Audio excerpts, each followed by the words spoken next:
This is our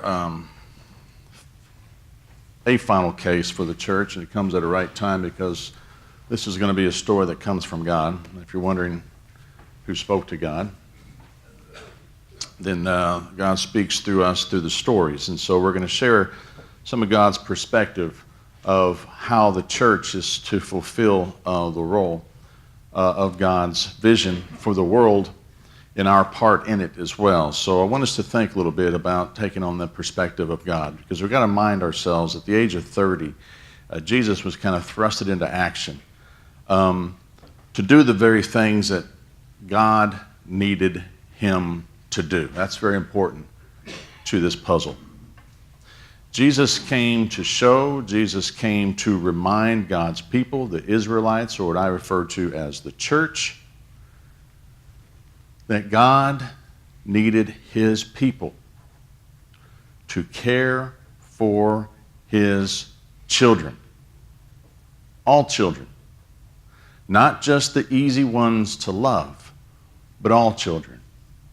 Especially those who are at a disadvantage of life, whatever that might be, or what it might look like.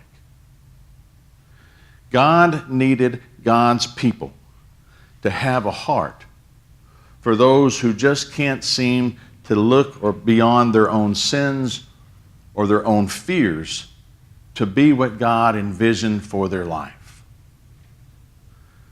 God needed his people to share God's love with others so that they could begin to see their own value as God's beloved children. But God's people were too consumed with their lives to be of any use to God. So the question that is placed before us and before the church is this: what good are God's people who do not do what God needs them to do? What good are God's people who do not know what God needs done? Because they are so consumed with their own personal lives that they stop listening to God. Jesus would later say in multiple parables, especially one, that they are about as useful as weeds growing with the wheat, and just been waiting to be plucked up and bundled up and tossed into the fire.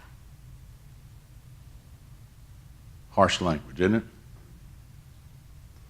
Why such harsh language? Because God has chosen to represent himself in the world through God's people. That would be you. Jesus walked among us to show how God's people are to live and to love in a world, and how vital each and every one of our lives matter in building God's kingdom.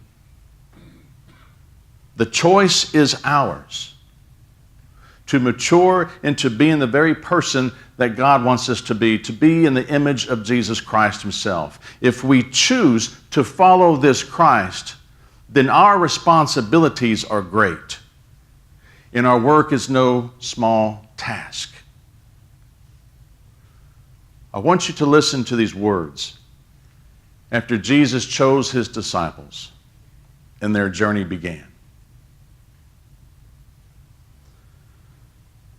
Then Jesus went about all the cities and the villages. He was teaching in their synagogues. He was proclaiming the good news of the kingdom. He was curing every disease, every sickness. And when he saw the crowds, he had compassion for them. They were harassed, helpless, like sheep without a shepherd. And then Jesus said to his disciples, "Man, the harvest is plentiful, but the laborers are few. Therefore ask the Lord of the harvest to send out laborers into the harvest. Here ends this reading. God's case for the church. It starts with a very close examination of Jesus and what he did and what we are called to do as well. And one thing I think is important to recognize of how much Jesus was confronted throughout his entire ministry. He started at the age of 30. He died at age 33. I mean, that was 3 years of just a lot of confrontation that's taking place with religious leaders. It came to the point that even Jesus was on the most wanted to kill list of those who represented, referred to as the church, for one simple reason. One simple reason. One simple reason. And that reason was this, that Jesus was instructed by God to get God's people to revert back to their original purpose. So what's the problem? That sounds so simple. The problem was the church really believed they were fulfilling God's original purpose. They were very comfortable in the system that they have created. They didn't see a need to change. There was nothing wrong with what they were doing. In their mind, they were doing a good thing. They were doing a righteous thing. They were doing a noble thing. They were doing a sensible thing. And they could not see themselves doing it any other way. It's not like all those Pharisees just roll up their hand and say, God wants us to do this, but we're going to do it this way. That just happens with time. The church had just started to get stuck in things that they were comfortable in doing. And then over time, their ways started to drift away from God's ways without them even knowing it. Without them even knowing it. And then soon those ways began to replace the voice of the one that gave them life, the one that delivered them out of slavery, the one who defined their very existence. They lost touch with God's children who were at a disadvantage because they were so consumed of living and loving the ones that were easy to love. Themselves. Look at where we stand today as a society. Today there's not a larger gap in the history of our country than there is now between the church and the unchurched. It's so far removed. There's not a wider gap that exists ever in our history of our country between the advantages and the disadvantaged. There is not a wider gap between what the church and Christians are doing in the name of God and what churches and Christians are called to do for God than what we are experiencing today. 90%. That's a big number, wouldn't you think? 90%. If your financial advisors say, hey, guess what? You made 90% on the income this year in the market, would you take it? No. You wouldn't trust it for one. 90% is a big number, but 90%, think about that. 90% of those people in our communities do not understand God. And that doesn't seem to bother us nearly as much as it bothers God. That has got to change.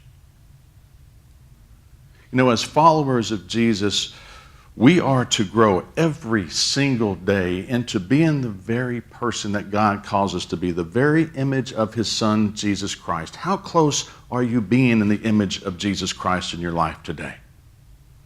We have to begin the process of viewing ourselves as the one who plays a similar role in our society that Jesus played in His society, who must do the very things that God needs us to do. Do you think that's a big task? That's a question. Notice the voice change. It's not a big task, really. It's a huge task. It's an amazing task that has been placed upon us. I mean, really, do you think we're closer to establishing God's kingdom on earth now that the elections are over?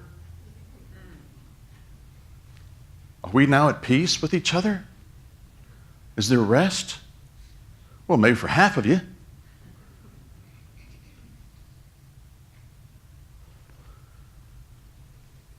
We have to remind ourselves that hope is not made in self-made governments. Our hope is in God. Listen to MSNBC all you want. Listen to Fox News all you want. If you want to understand how people are encouraged to be divided, give them your ear, but give your heart, give your mind, give your mission, give your purpose, give your actions to God. Block out the hatred and pipe in the voice of love. This might come to a shock to many of you, but the government is not the same as the kingdom of God. It is not even close, people. So let's take a deep breath, shall we? Kind of feels good when you let God in it? Take a deep breath. And today, let's start claiming our identity as children of God. Well, how in the world do you do that? Do you want the complex answer that will take us probably to a Wednesday? Or do you want the simple answer? You want the complex? What do you got tonight? All right, we'll do the simple. We'll do the simple one.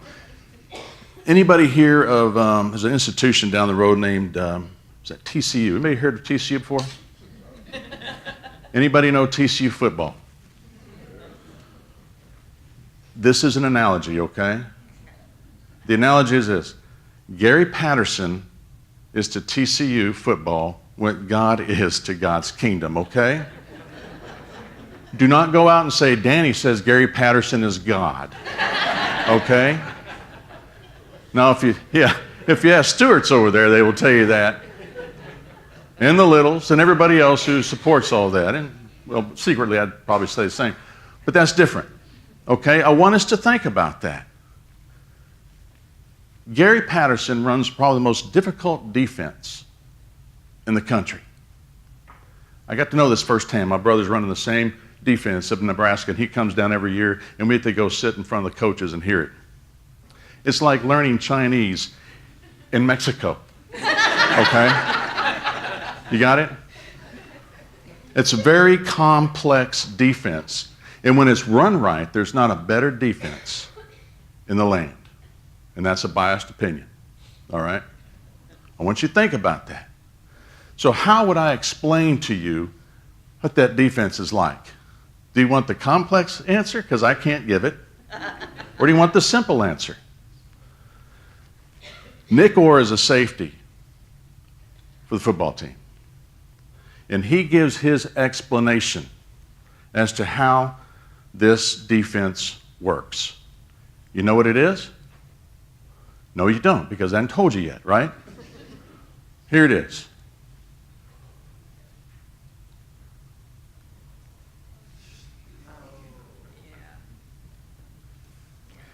That's difficult, isn't it? Now, if you're Nick Orr, it's really hard to hear Gary Patterson's voice because he's always hoarse. Real loud. And so what do they have to learn to do? Read lips or learn to listen to a voice you can hardly hear. How close is this to the analogy of what we are supposed to do as God's children? We can get all complicated and talk about what the church is supposed to do and how you're supposed to do things and whether or not the Trinity is this or whether or not it's that or how we think about this, how complex is that. But it all comes down to this voice of Nick Orr. You know, all you got to do is just listen and follow. Is there a problem to that? Of course, there's a problem to that. Because listening to God just isn't easy. because we're not trained to listen to God. We're not. We rely so much on our own wisdom. We rely so much on our own understanding. We listen too much to our own fears, too much to our own insecurities, that God's voice has really become silent. It's difficult to listen. I mean, I've talked to so many people about this very thing, about how to listen in silence to God's silent voice. And we confess that listening to God just doesn't work for me because I'm too busy. It just doesn't work because I can't sit still. It just doesn't work because my mind is so active, and every time I sit and be still, I've got everything going everywhere. How is God supposed to break through all that? So what do? Instead of disciplining ourselves to keep trying and trying and trying until God wins, we just shy away from listening to God. And we hold back from giving to God what God desires. And we fall into the trap of defending our wisdom, defending our stances, defending our understanding on political and personal positions that we aren't available to God when God needs us. And we don't really know what God needs us to do we? We have a lot of work to do on our personal growth in God. Because the bottom line is this: we have to grow into the image of Jesus Christ. That's what it means to be a Christian. It doesn't mean you get a free necklace. Right? We have to grow into the very image of Jesus Christ, who dedicated his life to listening to God and following him. Folks, that is not easy to do. It sounds so simple, but it's not easy to do. It is not easy to live as a child of God, or 90% of the people would do it and 10% wouldn't, as opposed to the other way around. The problem is this: we are expected to listen to the voice of God. And when you become a child of God, then you have to learn how to say yes to God. And we have to learn to say no to those who want to own you. Own you. Think about those people that want to own you. Make a list in your mind. Who wants to own you? Can you think a list? Here's my list, right here. Can you see that? That's my list. Think about it. Who wants to own you? Did you work? They tell you when to get up, when to go home, when to go to bed, when to get up, where to go, when to go to bed, when to get up, where to go, when to go to bed, when to get up. They tell you that? What about your family? List anyone in there. Why aren't you here? Why aren't you there? Why aren't you doing this? You need to do this. We all want to be owned. What about friends? You got friends like that? Want to control or dictate you? What you do and what you don't do? These are hard questions to ask. What about sports or any other extracurricular activity? What about those band guys and those choir guys? I know sports is really bad. You will be here or you will not be on this team. And we say, yes, ma'am. Or, yes, sir. Even if it draws us away from everything else that has meaning and value. What about our addictions? They own you? We got them. We know we got them. We don't want anybody to know what they are. We want to pretend we don't got them. What about our impulses? Do they own you? What about your desires? What about your imaginations? Do they own you? What about your ability or desire to always want to please people? Does that own you? Saying yes to God is saying no to all those others that want to own you. And you have to put yourself in a different perspective. And that's where God needs us to be. We had a leadership meeting yesterday morning. And Sherry Stewart was there. Y'all know Sherry. She's very quiet, sensitive. Well, that's her twin sister. The one I'm talking about, very jovial, right? Fun-loving, always in trouble at meetings. That's Sherry. She was at our meeting. Of course, she had to leave because she has this list of things that she has to do, another commitment she made. And so she feels bad about leaving. Why does she feel bad about leaving? Because she wants us to be happy with her decision to be there, which is fine. Especially when it works in my favor. It's a joke, all right? So she leaves. Then she comes to the door, and she's bothered. So I go out in the hall, and she's about to break down. Her daughter's in Boston, had surgery. The surgery didn't go well. She thought she needed to be in our meeting. She has to be at this place with that person. She's supposed to go to Camargo with Bill, and has all these different expectations, all these people she's trying to please, and she doesn't know what she's supposed to do. You see what I'm getting at? Sometimes we allow people to own us because we want to make everybody like us, or we want everybody to be happy with us, and trying to please everybody at every walk of life. That sometimes we don't hear the voice that says, go to Boston. That's a no-brainer. You get me?